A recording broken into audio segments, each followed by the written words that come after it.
Surabaya sebagai kota besar kedua telah memiliki peranan strategis dan keberadaannya selalu menjadi rebutan sejak zaman dulu.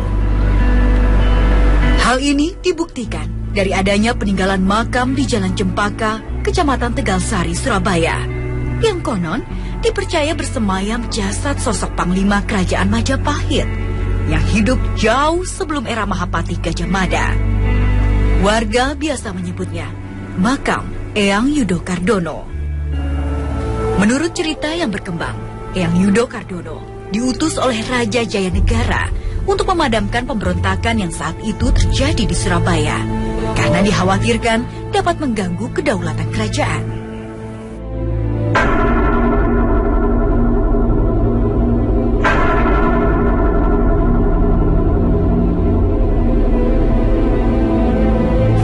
Saya mencoba mencari informasi tentang sosok Eyang Yudo Kardono ini kepada juru kunci makam. Assalamualaikum Bapak, saya Nesya dari Dua Dunia Trans 7.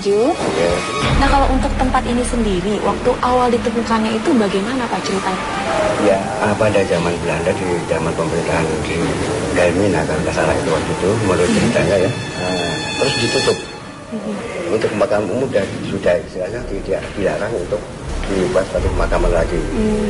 Sehingga akhirnya tempat-tempat di sini sangat bisa dikatakan sakral sekali ya. Dan pada saat itu penduduk setempat di sini seringkali menyaksikan bahwa setiap ada hewan atau binatang atau burung yang melintasi di besaran ini pasti terjatuh. Tiba-tiba ya, sendiri. Ya. Terus akhirnya dari tokoh-tokoh spiritual sendiri pengen tahu apa sebenarnya yang ada di sini. Ya, setelah itu dilakukan ritual seringkali sehingga benar-benar bisa dinyatakan bahwa di sini ada yang mengatakan sebuah petilasan dari Eyang Yudo Kardono, seorang panglima perang Majapahit. Oke, Bapak, terima kasih ya atas penjelasannya. Dulu, makam keramat ini sering dikunjungi oleh mantan Presiden Soeharto untuk berziarah. Beliau juga melakukan ritual di sebuah ruangan khusus di sisi belakang makam utama yang dipercaya sebagai tempat turunnya pancaran cahaya dewa. Saya kembali mencari informasi dengan tokoh sejarawan di kota pahlawan ini. Yang Mas Pur bisa ceritakan mengenai sejarah dari tempat ini tentang pahlawan ini bagaimana, Mas? Menurut cerita yang berkembang, Eyang Yudo Kardono itu hidup pada zaman Raja Jayanegara. Itu sekitar tahun 1309 sampai tahun 1328 ya. Dan pada waktu itu memang ada beberapa kali pemberontakan. Jadi pertama pemberontakan Nambi, kemudian ada pemberontakan Kuti dan pemberontakan Semi. Dan pada saat ada pemberontakan itulah Eyang Yudo Kardono yang pada waktu itu merupakan tokoh, katakanlah tokoh militer ya di Majapahit, dia diutus oleh Raja Jayanegara untuk menumpas pemberontakan yang terjadi di Majapahit dan salah satunya di kota Surabaya. Nah, kalau dari penamaan Eyang Yudo Kardono sendiri memang asal nama seperti itu atau ada itu merupakan nama suatu istilah sih, Mas? Kalau kita kaitkan dengan zaman Majapahit, kita tahu bahwa tokoh-tokoh pada zaman Majapahit, baik itu tokoh militer atau tokoh tentara lah pada waktu itu ya, juga tokoh-tokoh kerajaan lainnya pada waktu itu memang namanya itu menggunakan nama-nama binatang. Jadi misalnya Gajah Mada ya, terus kemudian ada lembu sora, itu lembu itu kan sapi gitu kan. Kemudian kudo itu dari kata kuda. Jadi kalau misalnya mengacu pada nama Yudo Kardono, ada kemungkinan memang ini punya kaitan dengan kerajaan Majapahit. Ini ternyata juga ada semacam seperti pancaran dewa di tempat ini. Dari kerajaan Majapahit sendiri, maksudnya maksud dengan pancaran dewa itu sebenarnya apa tempo dulunya? Ya, kalau kita merujuk pada sejarah Majapahit misalnya ya, terkait dengan namanya sinar ya, sinar dewa atau sinar yang lain yang itu dianggap sebagai menimbulkan aura kepemimpinan dan sebagainya memang ada. Jadi contohnya misalnya ketika Ken Arok melihat Ken Dedes. Nah, itu kan pada saat itu kan dia melihat sebuah cahaya yang bersinar di pahanya gitu. Dan itu diyakini oleh Ken Arok kalau dia bisa memperistri Ken Dedes, maka keturunan dia itu bisa menjadi pemimpin pada masa itu. Nah, ini yang kemudian cerita-cerita semacam ini dalam konteks budaya Jawa memang sangat banyak terkait dengan sinar dewa, pancaran dewa dan sebagainya. Jadi misalnya dalam masyarakat Jawa itu ada istilah pulung. Pulung itu adalah cahaya yang jatuh dari langit, yang siapapun yang kejatuhan cahaya itu maka dipercaya akan bisa menjadi pemimpin, baik itu pemimpin lokal maupun pemimpin tingkat nasional gitu ya. Saatnya saya berinteraksi dengan makhluk gaib di tempat ini. Dapatkah mereka memberi informasi lain terkait tempat ini? Tetap di Dua Dunia.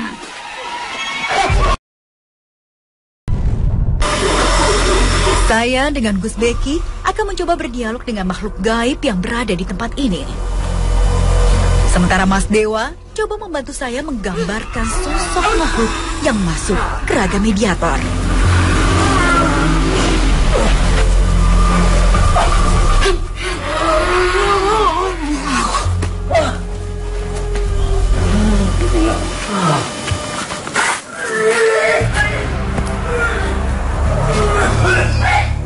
Di sela saya berinteraksi, Mas Dewa sekuat tenaga mewujudkan visual dari makhluk yang menampakkan keberadaannya di sini.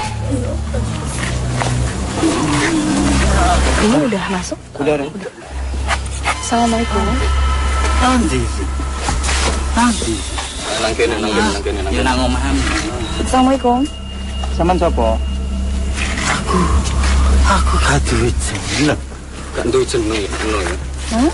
Gak duwe jeneng. Anda ini wujudnya seperti apa memangnya? Wujudnya kayak apa? Sosok Anda seperti apa? Arek, anak-anak. Anak kecil? Anda ini yang tinggal di mana sih memang? Bangunan di. Oh. Ngono lho. Pojok. Itu. Di pohon mangga. Nah, Di pohon mangga. Anda sudah berapa lama tinggal di situ? Suwe bangunan gini. ngerti. Tidak tahu. Nggak tahu.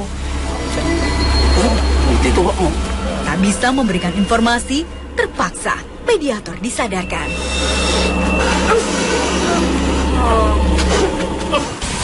Mas Dewa tadi ini kan pas Sosok yang dilukis Mas Dewa pun menyita perhatian saya. makhluk apa sebenarnya Mas? Ini bilangnya itu jabrik seperti siluman harimau. Dari sini langsung lari ke sana. Kalau yang ini apa Mas? Ini anak kecil yang dari situ tiba-tiba lari. Oke, Ya, tingginya sekitar berapa itu? Mungkin segini. Segitu. Mungkin apa ya? Oh, tadi juga mungkin tujuh saya lihat atau- yang saya lihat di belakang pohon ini juga tadi. Ya, Lari ya, yang dekat. ya, lari. Terakhir di sini. Tapi memang seperti manusia wujudnya. Nah, manusia. Cuman beda kupingnya aja agak lincip gitu. Kayak Ya. dan dia cuma memakai tikus gitu. Kayak apa ya? Kayak popok, kayak bayi itu. Oh, popok seperti gitu. itu. Ya, nggak pakai baju. Saatnya saya kembali mencari informasi. Mas Beki bersama timnya kembali bersiap.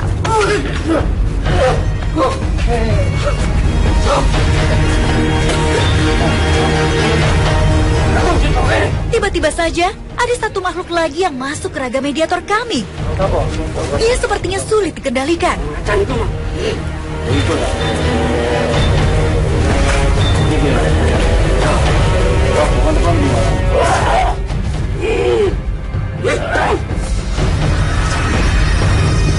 Makhluk ini secara tak diduga melakukan penyerangan kepada mediator kami.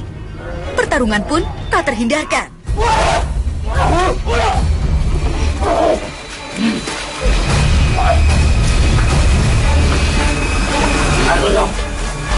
Saya dan Gus Beki mencoba fokus kepada salah satu mediator. Terpaksa satu mediator dipulihkan kesadarannya.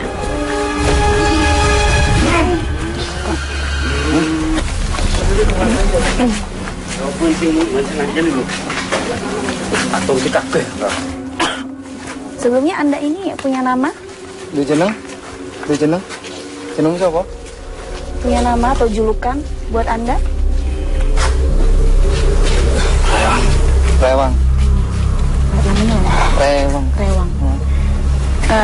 kalau Rewang ini sosoknya seperti apa memangnya? Sosokmu mudine apa? Gede. Menyerupai manusia atau bagaimana? Gede. Besar. Anda ini dari bangsa jin atau roh sih? Iya. Bangsa mana? Anda penguasa di sini? Iya. Kenapa Anda bisa berkuasa di sini?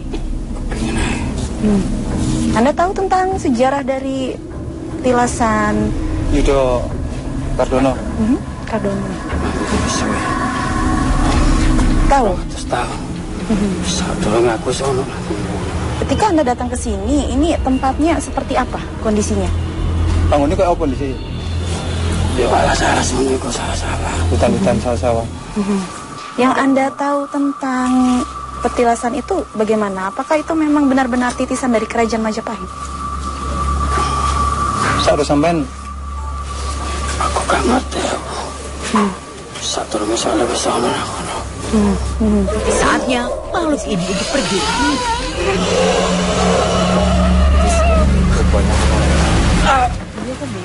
Nah, ini makhluk yang Mas Dewa gambar ini berupa apa ini, Mas, sebenarnya? Itu sebenarnya seorang kakek yang tadi barusan masuk ke mediator yang pertama kali. Itu sepertinya penunggu sini. Seorang kakek-kakek. Udah berapa umurnya kira-kira? Mungkin di atas kepala 9 gitu ya. Kalau lihat wujud fisiknya membungkuk dan memegang. Memegang ini ya, Tongkat, semacam tongkat. Tapi dia mau menggunakan atribut apa, Mas? Dia menggunakan jubah. Jubah warna? Putih. Jubah putih. Tapi lebih, ini ada ikatan kepala ini. Iya, rambutnya itu panjang seperti diikat di Dicepol atas ini ya. Nah, kalau yang ini, Mas, sosok apa? Ini yang barusan kita lihat masuk yang terakhir ke mediator. Itu seperti sosok jawara.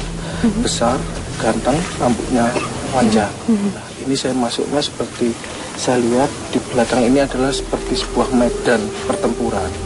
Jadi sepertinya salah satu jawara prajurit yang masuk dan tidak ingin untuk digambar. Jadi pada saat sebelum masuk menampakkan wajahnya, kita coba scan langsung masuk ke mediator. Selalu berbalik-balik. Selalu bergerak ya? Selalu bergerak-bergerak. Masih kurangnya informasi yang didapat, satu mediator kembali dipersiapkan.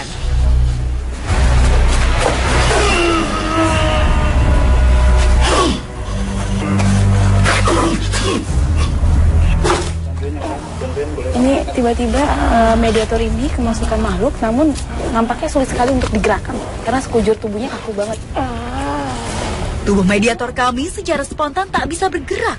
Ia seperti terpaku kuat menempel bumi. Jadi kan proses mediumisasinya juga terlalu keras untuk masuk. Assalamualaikum. Paham bahasa Jawa nggih? Mengerti bahasa kami? Dalam?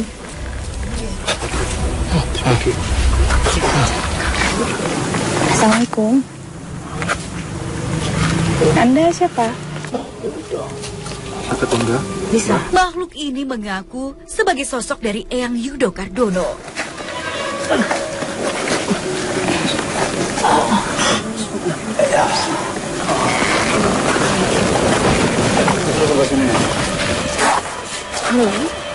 Yang kudo ya? Yang kudo atau yang judo manggilnya?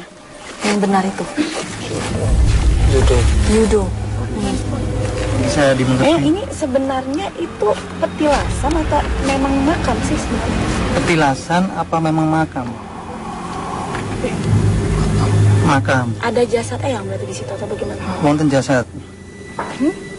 Oke, iya.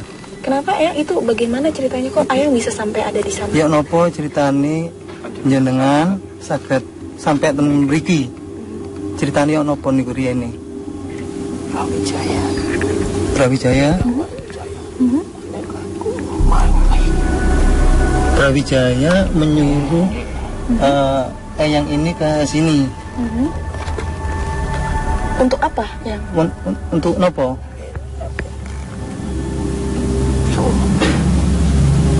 wilayah. Memangnya kenapa yang bisa ditugasin di sini? Dulunya ini tempatnya apa memangnya? Di sini, oh, pancaran apa nih, Bu? Dewa. Pancaran dewa. Pancaran dewa. Oh, ten mriki niku wonten pancaran dewa.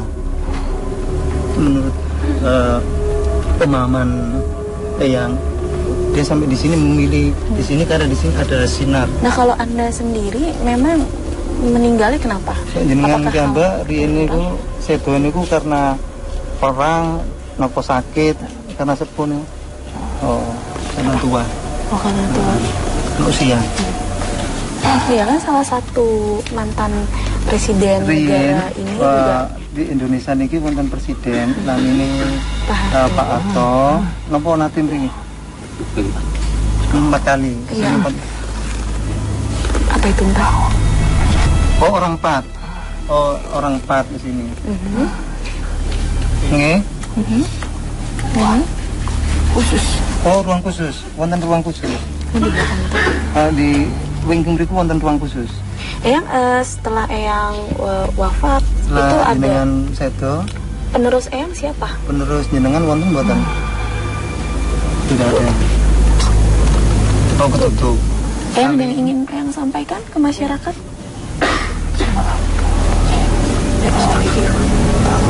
Saya sembah boronku. Tinggal diangkat aku janji dengan wayomi sedaya temui wayomi ngablaken hajat mendungo sing sae temui wonten kathah sing kang boten sae disuwun oleh tiang nuwun boten asal ana ingkang mriki ditutup kama tiang sangat khusus tiang khusus. Setelah dirasa cukup, mediator disadarkan Gus Beki.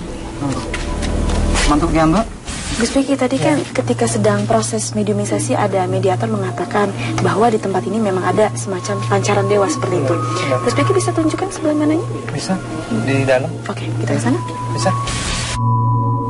Jangan kemana-mana, tetap di Dua Dunia.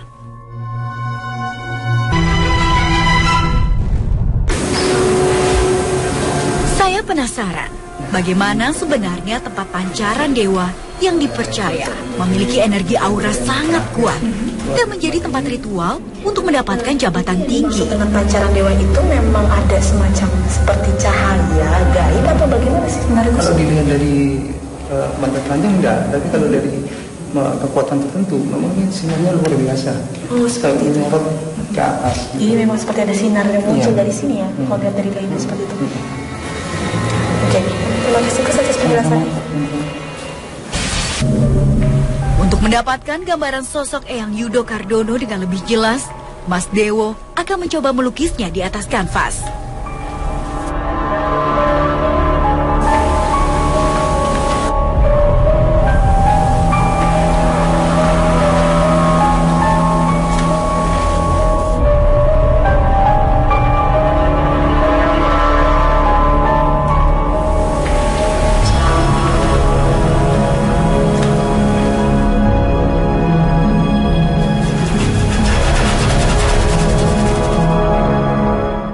Iya Mas Dewa, ini gambarnya gambar siapa sebenarnya? Ternyata beliau itu adalah pimpinan yang ada di sini, ketuanya. Jadi ada yang pegang tombak, kemudian duduk di singgasana. Di singgasana ini seperti berlian. Oh ini yang Ini mahkotanya ini terbuat dari emas dan ini adalah berlian. Terus kemudian beliau duduk di singgasana juga seperti kursi begitu. Itu pun juga dihiasi dengan atribut permata dan kira-kira seperti ukuran kisaran umurnya ini umur berapa kira-kira? Mungkin beliau ini juga udah tua sebenarnya ya, karena ini lukisnya guru, jadi saya mau buat gurat-guratannya kan begitu. Seperti itu. Karena juga pengaruh cat yang basah, jadi kisarannya ya usia-usia 8 sampai 9 seterusnya. Sebuah peninggalan sejarah berupa makam tua sering kita jumpai. Cerita yang beredar di masyarakat pun beragam versi dan sumbernya. Namun dengan tujuan untuk pelestarian, semuanya telah menjadi bukti kebesaran sejarah panjang bangsa ini.